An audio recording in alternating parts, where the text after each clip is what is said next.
Hello everyone, welcome to my channel. आज हम BEGC 105 के ब्लॉक 1 को डिटेल में कवर करने वाले हैं।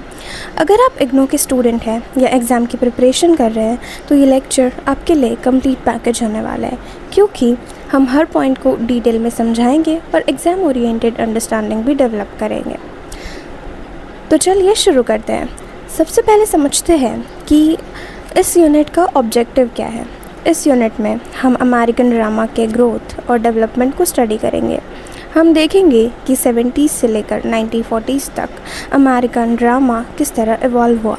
साथ ही हम ये भी समझेंगे कि यूजन ओनेल, आर्थर मिलर और टेनेसी विलियम्स जैसे प्ले राइट्स ने अमेरिकन ड्रामा को इंटरनेशनल रिकॉग्निशन कैसे दिलाई।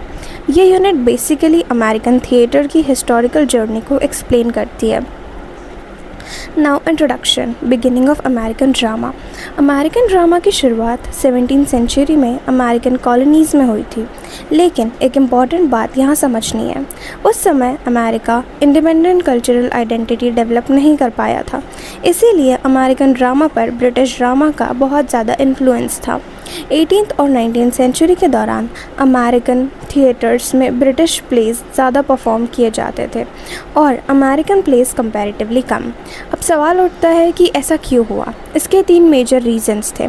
पहला रीज़न द लैंग्वेज, दोनों कंट्रीज़ इंग्लिश लैंग्वेज यूज़ करती थी। दूसरा रीज़न था अवेलेबिलिटी, ब्रिटिश प्लेस आसानी से अमेरिका में मिल जाते थे। और तीसरा रीज़न था ब्रिटिश एक्टर्स, बहुत से ब्रिटिश एक्टर्स अमेरिका आकर परफॉर्मेंसेस देते थे। इस वजह से American audiences British dramatic tradition से काफ़ी इन्फ्लुएंस्ड थी। Now development of independent identity. अब 1830s के आसपास एक इम्पॉर्टेंट चेंज आना शुरू हुआ। अमेरिकन राइटर्स और प्ले राइट्स ने सोचना शुरू किया कि उन्हें अपनी अलग आइडेंटिटी क्रिएट करनी चाहिए। यहाँ से अमेरिकन ड्रामा धीरे धीरे ब्रिटिश इन्फ्लुएंस से दूर जाना शुरू हुआ।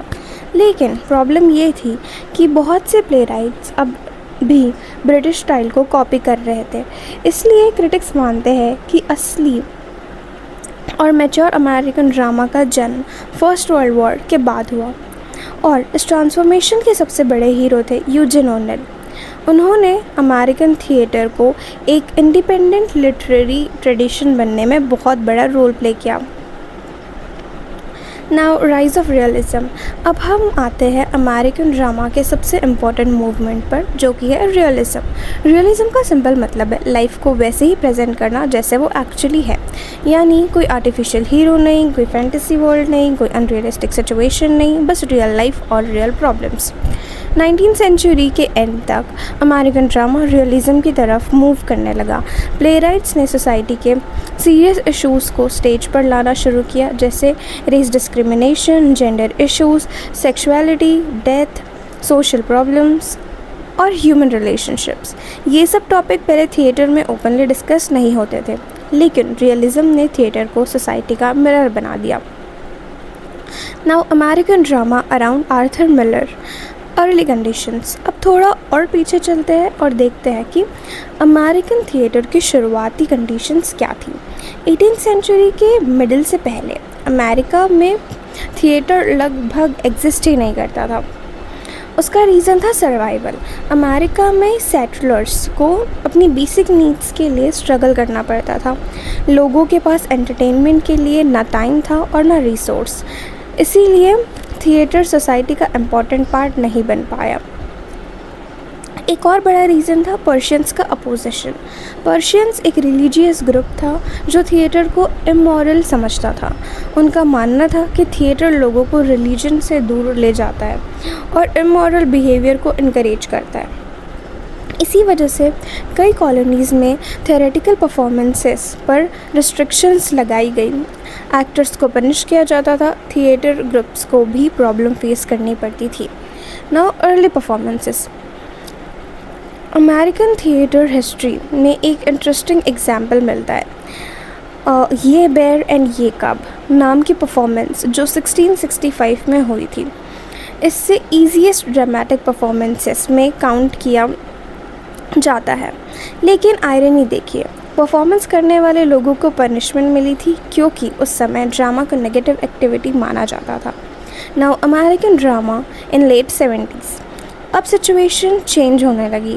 18th सेंचुरी के एंड तक थिएटर ग्रेजुअली पॉपुलर होने लगा, परमानेंट थिएटर बिल्डिंग बनने लगे, ऑडियंस का इंटरेस्ट बढ़ने लगा और थिएटर अमेरिकन कल्चर का इम्पॉर्टेंट पार्ट बनने लगा। नाउ रॉयल टेलर, इस पीरियड का सबसे important playwright the Royall Tyler, उनका फेमस प्ले था द कॉन्ट्रास्ट जो 1787 में पब्लिश हुआ। इस प्ले को फर्स्ट इम्पॉर्टेंट अमेरिकन कॉमेडी माना जाता है। अब ऐसा क्यों?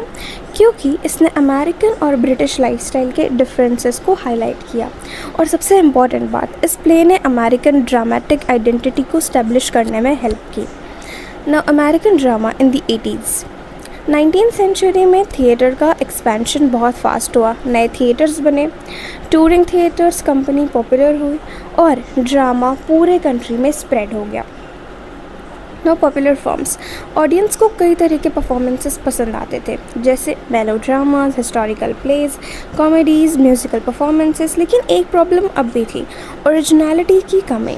बहुत सारे प्लेज अब भी ब्रिटिश मॉडल्स को फॉलो कर रहे थे, इसीलिए अमेरिकन ड्रामा को अपनी डिस्टिंक्ट वॉइस मिलने में अभी टाइम लगना था। अब आते हैं हम लोग रियलिज़म पे, और अब रियलिज़म को थोड़ा और क्लियरली समझते हैं।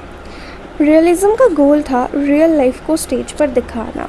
इसके कुछ इम्पॉर्टेंट कैरेक्टरिस्टिक्स हैं: ordinary character, everyday situation, real social problems, natural dialogues, यानी कैरेक्टर्स बिल्कुल आम लोगों की तरह बात करते थे। Now major themes of realism, realistic plays में कौन सी थीम डिस्कस होते थे? वो थीम्स थे family conflicts, poverty, social pressure, human relationship. ये सब इश्यूज डायरेक्टली ऑडियंस की रियल लाइफ से कनेक्टेड होते थे। इस वजह से रियलिज्म ऑडियंस के साथ इमोशनल कनेक्शन क्रिएट करता था। Eugene O'Neill and modern American drama. अब हम आते हैं उस प्ले राइट पर जिससे father of modern American drama कहा जाता है, यूजिन ओनेल। यूजिन ओनेल का बर्थ 1888 में हुआ था और उन्होंने अमेरिकन थिएटर को कम्प्लीटली ट्रांसफॉर्म कर दिया। उन्होंने प्लेज में सीरियसनेस और डेप्थ इंट्रोड्यूस की, साइकोलॉजिकल रियलिज्म को पॉपुलर बनाया और कॉम्प्लेक्स कैरेक्टर्स क्रिएट किए। उनके कैरेक्टर्स सिर्फ गुड या बैड नहीं होते थे, वो रियलिस्टिक और साइकोलॉजिकली कॉम्प्लेक्स होते थे। अब important plays of Eugene O'Neill: Beyond the Origin, The Emperor's Jonas, Annie Christ, Strange Interlude, Moring Becomes Electra। इस प्ले की वजह से अमेरिकन ड्रामा को इंटरनेशनल लेवल पर रिकॉग्निशन मिली और अमेरिकन थिएटर के इंडिपेंडेंट लिटरेरी ट्रेडिशन बन गया। Now group theatre and new directions. 1930s में एक और मेजर चेंज आया। ड्रामा सोशल इश्यूज़ की तरफ और ज़्यादा फोकस करने लगा। प्ले राइट्स ने डिस्कस करना शुरू किया economic problems, class conflict, social injustice. और इस डेवलपमेंट के पीछे एक इम्पॉर्टेंट रीज़न था the great depression. Economic crisis ने सोसाइटी को डीपली अफेक्ट किया था और नेचुरली थिएटर ने भी इस इश्यूज़ को रिफ्लेक्ट करना शुरू कर दिया था। Arthur Miller, the life and work. अब हम आते हैं इस ब्लॉग के सेंट्रल फिगर पर, जो कि है आर्थर मिलर। आर्थर मिलर का बर्थ 1915 में न्यूयॉर्क में हुआ। उन्होंने यूनिवर्सिटी ऑफ मिचिगन से एजुकेशनली स्टूडेंट लाइफ में ही प्लेज लिखना शुरू कर दिया था और धीरे धीरे वे अमेरिका के ग्रेटेस्ट ड्रामेटिस्ट में काउंट होने लगे। Now themes in Arthur Miller works. Arthur Miller के प्लेस कुछ रिकरिंग थीम्स पर फोकस करते थे, जैसे कि family relationship, moral responsibility, social pressure, failure of the American dream, individual conscience. ये थीम उनके ऑलमोस्ट हर मेजर प्ले में मिल जाती है। Now major plays of Arthur Miller. First is all my sons. 1947 Arthur Miller का पहला मेजर सक्सेस था ऑल माई सन्स।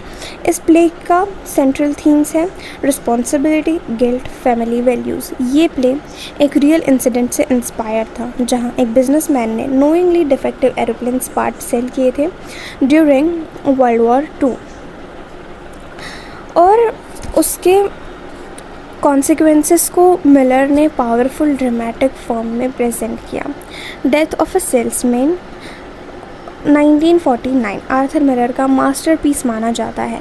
इसके थीम्स है American dream, failure, family conflicts और मेन कैरेक्टर है विली लोवेन। ये प्ले दिखाता है कि अमेरिकन ड्रीम का ब्लाइंड परस्यूट किस तरह एक इंसान और उसकी फैमिली को डिस्ट्रॉय कर सकता है। इसे अमेरिकन लिटरेचर का ग्रेटेस्ट प्ले में काउंट किया जाता है। नाउ थर्ड आता है द क्रूसिबल 1953।